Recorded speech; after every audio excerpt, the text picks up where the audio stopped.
Olá, tudo bem com vocês? Mais um conteúdo aqui rico de Santa Edelgarda, aqui no nosso mosteiro virtual.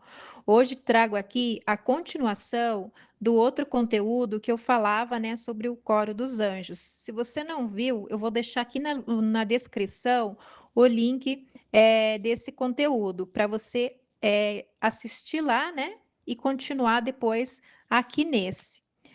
Vou falar hoje sobre o significado de cada uma dessa hierarquia que a santa descreveu, essa visão do céu que Deus deu a graça de Santa Edelgarda ver e escrever para nós, né, aqui no seu livro Cívias. E aqui, o primeiro relato que ela traz da hierarquia dos anjos, aqui ela vai falar sobre os anjos. E aqueles em um dos exércitos que tem em seu peito asas como formas humanas, na frente deles, nas quais características humanas aparecem como se em água clara. Esses são os anjos, que difundem os desejos nas profundezas de suas mentes como asa. Não que tenham asas como pássaros, mas que em seus desejos são rápidos para realizar a vontade de Deus. Assim como os pensamentos de uma pessoa se movem rapidamente e por suas formas eles exibem em si mesmo a beleza da razão, pela qual Deus examina de perto as ações humanas. Pois assim como um servo que ouve a palavra do seu mestre, as cumpre de acordo com sua vontade. Assim, os anjos prestam atenção à vontade de Deus para os humanos e lhe mostram as ações humanas em si mesmo. Então, aqui a santa está descrevendo a aparência, né, dos anjos e o significado deles. Agora vamos ver o que a Santa Edelgarda traz sobre a aparência dos arcanjos. E assim, aqueles do segundo exército também têm asas em seus peitos, que exibem formas como formas humanas, nas quais a imagem do Filho do Homem brilha como se um espelho. Esses são os arcanjos, que contemplam a vontade de Deus nos desejos do seu intelecto e exibem em si mesmo a beleza da razão. Eles magnificam a palavra encarnada de Deus da forma mais pura. Aqui ela está descrevendo Jesus, né? A palavra encarnada de Deus é nosso Senhor Jesus Cristo.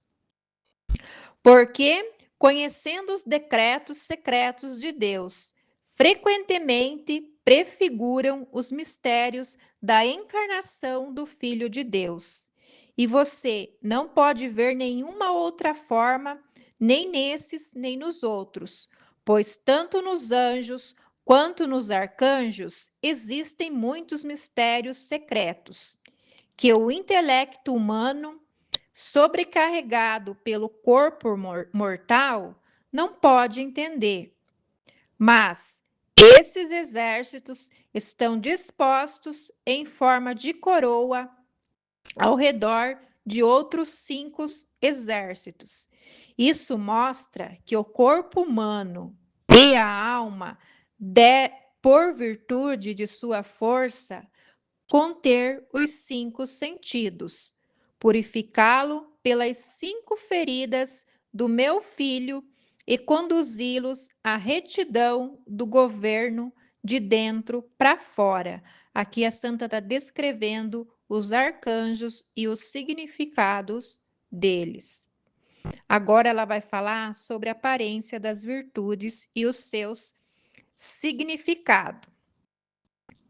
E assim, aquele que no primeiro desses 5 exércitos parecem ter forma humanas, que brilham com grande esplendor dos ombros para baixo. Estas são as virtudes que surgem nos corações dos crentes e em ardente caridade. Constrói neles uma torre elevada, que são suas obras, para que, em sua razão, mostrem as ações dos eleitos e, em sua força, as conduzam a um bom fim, com grande glória de bem-aventurança. Como? Os eleitos, cujo o entendimento interior é claro, rejeitam toda ação do mal, sendo iluminados por essas virtudes na luz de minha vontade, e lutam vigorosamente contra os laços do diabo. E estas virtudes incessantemente mostram para mim, seu Criador, essas lutas contra a multidão do diabo, pois as pessoas têm dentro de si lutas de confissão e negação. Como? Por que essa confessa a mim e aquele nega a mim? E nesta luta, a questão é: existe um Deus ou não?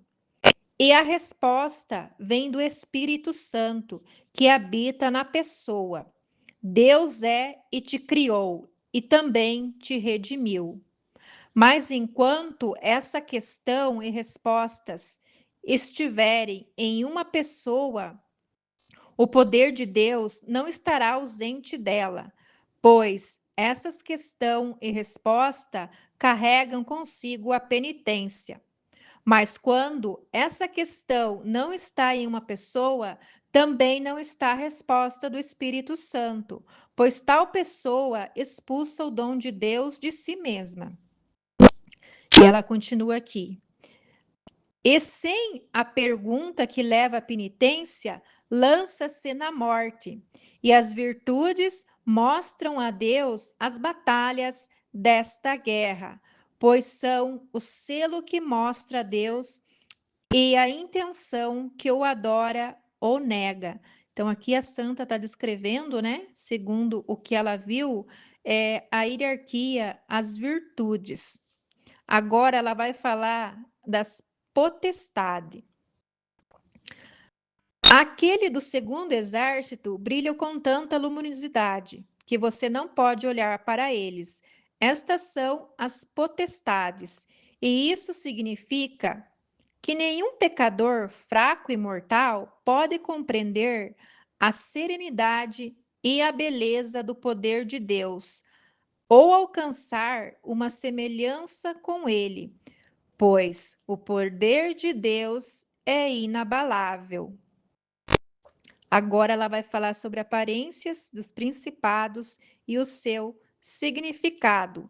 Aqueles no terceiro têm aparência de mármore branco e cabeça como humanos, pois as quais tochas estão queimando dos ombros para baixo. Esses são cercados por uma nuvem cinza-ferro. Estes são os principados, e eles mostram que aqueles que, por dom de Deus, são governantes das pessoas neste mundo, devem assumir a verdadeira força da justiça, para não caírem na fraqueza da instabilidade.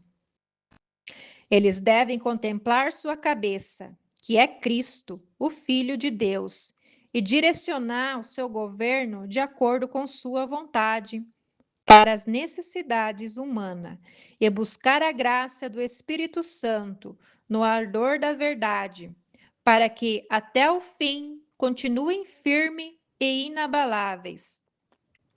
Agora ela vai falar sobre a aparência das dominações. Aqueles no quarto têm a força como forma humana e os pés como pés humano, e usam capacetes na cabeça e túnicas de mármores. Estes são as dominações. Elas mostram que aquele que é o Senhor de todo elevou a razão humana, que havia ficado poluída no pó da humanidade, da terra ao céu.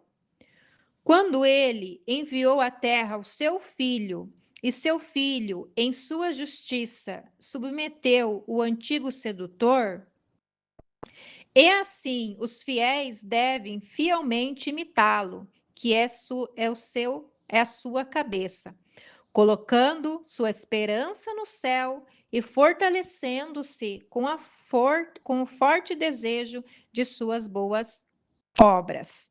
Agora ela vai falar sobre a aparência dos tronos e o seu significado. E aquele do quinto não tem nada de humano em sua aparência e brilham vermelhos como amanhecer. Esses são os tronos, mostrando que quando para a salvação humana, o unigênito de Deus, ele que não foi infectado pelo pecado humano, assumiu um corpo humano, a divindade se curvou à humanidade, pois ele, sendo concebido pelo Espírito Santo no amanhecer, ou seja, na Virgem abençoada, recebeu a carne sem nenhuma mancha de impureza. E você não vê nenhuma outra forma neles, pois existem muitos mistérios dos segredos celestiais que a fragilidade humana não pode entender. Mas esses exércitos também estão dispostos como uma coroa ao redor de outros dois. Isto significa que os fiéis que direcionam seus 5 sentidos corporais para as coisas celestiais, sabendo que foram redimidos pelas 5 feridas do Filho de Deus, alcançam com cada volta e trabalho de suas mentes, pois ignoram o prazer do coração e depositam a sua esperança em coisas internas, no amor a Deus e ao próximo. Agora a santa vai descrever a aparência dos querubins e o seu significado. Portanto, aqueles no primeiro deste outros exércitos aparecem estar cheio de olhos e asa. Em cada olho aparece um espelho, em cada espelho uma forma humana. E eles erguem suas asas a uma altura celestial. Esses são os querubins, que significam o conhecimento de Deus, pelo qual eles veem os mistérios dos segredos celestiais e cumprem os seus desejos de acordo com a vontade de Deus. Assim, possuindo na profundidade de seu conhecimento a mais pura clareza, eles preveem milagrosamente todos aqueles que conhecem o verdadeiro Deus e direcionam os desejos dos seus corações, como asas que em nobre e justamente se levantam. Para aquele que está acima de todo, em vez de cobiçar o transitório, amam o eterno, como mostram pela grandeza dos seus desejos. Agora a santa vai descrever a última hierarquia, que são os serafins. E aqueles no segundo exército queimam como fogo e têm muitas asas, nas quais mostram como um espelho todas as fileiras da igreja dispostas em ordem. Esses são os serafins, e isso significa que, assim como eles queimam de amor por Deus e têm maior desejo de contemplá-lo, também por seus desejos exibem como pureza reluzente as fileiras, tanto seculares quanto espirituais, que florescem no mistério da igreja. Pois os segredos de Deus se mostram maravilhosamente neles. Portanto, todos os que, amando a sinceridade de um coração puro, buscam a vida eterna, devem amar ardentemente a Deus e abraçá-lo com toda a sua vontade, para que possam alcançar as alegrias daqueles a quem fielmente imitam. Mas você não vê nenhuma outra forma, nem nesses, nem nos outros, Isso quer dizer que existem muitos segredos do espíritos abençoado que não se devem ser mostrados aos humanos, pois eles são mortais, não pode discernir perfeitamente as coisas que são eternas, né? Vou abrir um parênteses. Isso é verdade.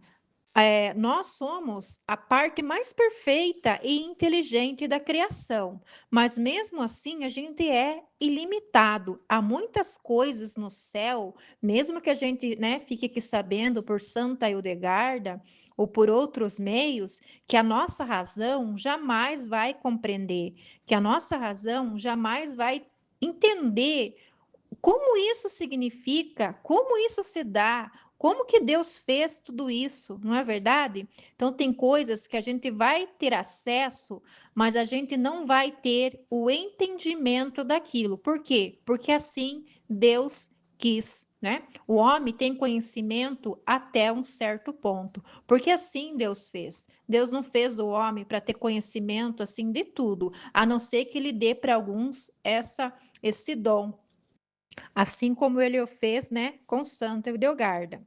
E para encerrar tudo isso, né, tudo isso que Deus fez, né, todo esse exército, eles estão o quê? Cantando para a glória de Deus.